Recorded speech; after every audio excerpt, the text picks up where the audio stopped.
اعوذ باللہ من الشیطان الرجیم، بسم اللہ الرحمن الرحیم۔ حضرت علی کا شمار اسلامی تاریخ کی بہت اہم اور عظیم ترین شخصیات میں ہوتا ہے۔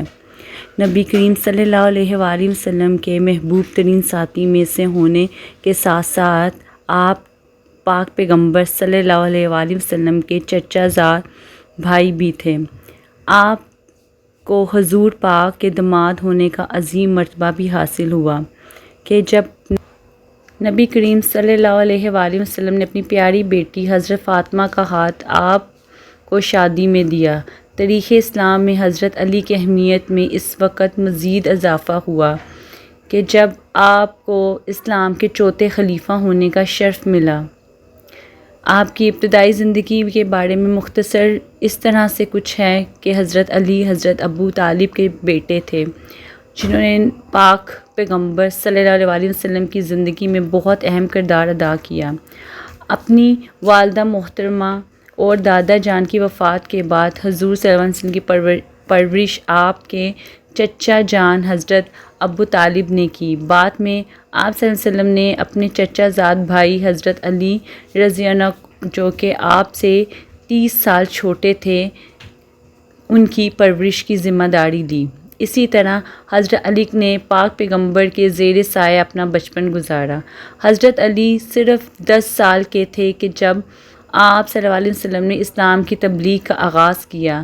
جب عرب کے بے دین لوگوں نے آپ صلی اللہ علیہ وسلم کی بہت مخالفت کی اور دین اسلام کی راہ میں روڑے اٹکانے لگے، حضرت علی نے پیغمبر اسلام کا اللہ پر مضبوط ایمان کے ساتھ بہت ساتھ دیا۔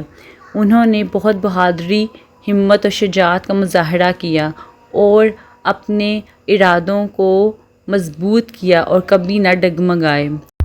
اسی طرح حضرت علی نے بچوں میں سب سے پہلے ایمان لانے کا عظیم مرتبہ حاصل کیا۔ حضرت علی کی زندگی کے کچھ اہم واقعات جو میں آپ سے بیان کرنے جا رہی ہوں، ان میں سے ایک ہیں جو آج بھی ان کی عظمت اور عالی شان ہونے کا ثبوت دیتے ہیں۔ جب آپ صلی اللہ علیہ وآلہ وسلم ہجرت کر کے مدینہ کی طرف جا رہے تھے تو آپ صلی اللہ علیہ وسلم کے خون کے پیاسوں اور جانی دشمنوں نے آپ صلی اللہ علیہ وسلم کے گھر کا گھیراؤ کر لیا۔ اس رات حضرت علی آپ صلی اللہ علیہ وسلم کے بستر میں سوئے تاکہ دشمن یہی سمجھتے رہیں کہ نبی کریم صلی اللہ علیہ وسلم اسی گھر میں موجود ہیں۔ اس طرح آپ نے اپنی جان کو خطرے میں ڈال کر رسول اکرم کی جان بچائی۔ آپ کو مکہ والوں کی امانتیں واپس کرنے کی ذمہ داری بھی سونپی گئی اور آپ نے بہت خوش اسلوبی سے سر انجام دی۔ حضرت علی نے اس وقت تک مدینہ کی طرف ہجرت نہ کی جب تک آپ نے مکہ والوں کی تمام امانتیں واپس نہ کر دیں۔ اس طرح آپ رضیانہ غضبناک مکہ کے کافروں کے درمیان جان اپنی ہتھیلی پر رکھ کر اپنا فریضہ سر انجام دیتے رہے۔ اسی طرح حضرت علی نے نبی کریم صلی اللہ علیہ وسلم کی زندگی میں لڑی جانے والی اسلام کی تمام جنگوں میں اپنی بے مثال شجاعت کے عظیم الشان کارنامے رقم کیے۔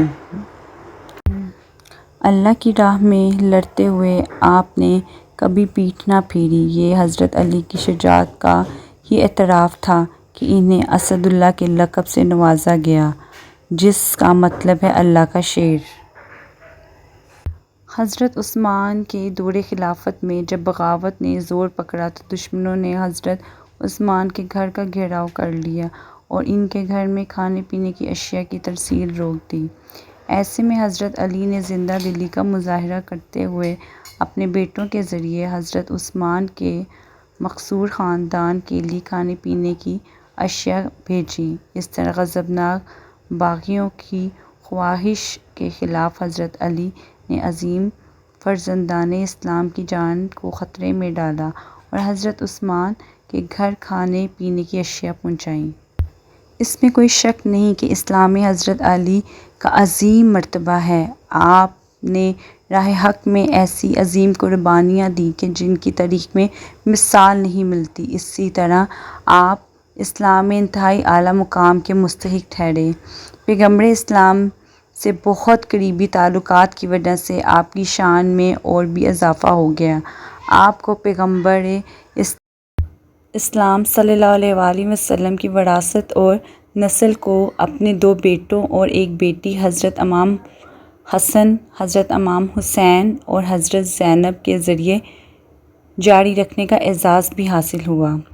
پاک پیغمبر صلی اللہ علیہ وآلہ وسلم نے آپ کے وسیع علم اور عقل مندی کو بہت سراہا، جیسا کہ آپ کا ارشاد گرامی ہے، میں علم کا شہر ہوں اور علی اس کا دروازہ ہے۔ نبی کریم حضرت محمد صلی اللہ علیہ وسلم نے حضرت علی کی شان کو ان الفاظ سے بیان کیا: ایک منافق حضرت علی سے محبت نہیں کرے گا اور ایک ماننے والا حضرت علی سے کبھی نفرت نہیں کرے گا۔ باغیوں اور دشمنوں کے ہاتھوں حضرت عثمان غنی کی شہادت پر آپ رضی اللہ عنہ نے انتہائی دکھ اور رنج کا اظہار کیا۔ جب شر پسندوں نے آپ کو حکومت کی ذمہ داری قبول کرنے پر مجبور کیا تو آپ نے ایسا کرنے سے انکار کر دیا۔ آپ نے عام لوگوں کی رضامندی پر ہی اس ذمہ داری کو قبول کیا۔ لوگوں نے آپ کو اس قابل سمجھا کہ آپ خلافت کے عظیم مرتبے پر فائز ہوں۔ حضرت علی نے نظام حکومت کو اسلام کے اصولوں کے عین مطابق اور سنت رسول کی روشنی میں چلایا۔ آپ کی خلافت سے پہلے ہی امت مسلمہ مختلف فرقوں میں بٹ چکی تھی۔ اس دیرینہ مسئلے کو حل کرنے کے لیے حضرت علی نے پھر بھرپور جدوجہد کی، تاہم صورتحال بگڑتی ہی گئی اور لوگوں کی ایک بہت بڑی تعداد آپ کی دشمن ہو گئی۔ 40 ہجری میں آپ کے ایک جانی دشمن نے آپ پر حملہ کر دیا۔ جب آپ کوفہ کو مسجد میں نماز ادا کر رہے تھے، اس سے آپ شدید زخمی ہو گئے اور کچھ دن بعد زخمیوں کی تاب نہ لاتے ہوئے حلقِ حقیقی سے جا ملے۔ اس طرح اسلام کے خلیفہ چہارم 5 سال تک خلافت کے منصب پر فائز رہنے کے بعد اس دنیائے فانی سے رخصت ہو گئے۔ حضرت علی نے اپنی ذہانت کے جوہروں اور بلند پایہ کردار کے ذریعے انسان کی آنے والی نسلوں کی رہنمائی کی۔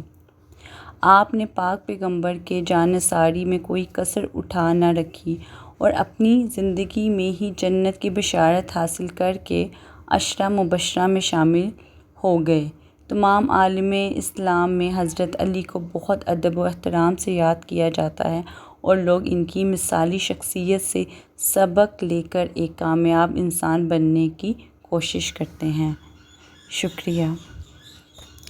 میرے چینل کو سبسکرائب کریں، شیئر کریں، لائک کریں۔ شکریہ، جزاک اللہ۔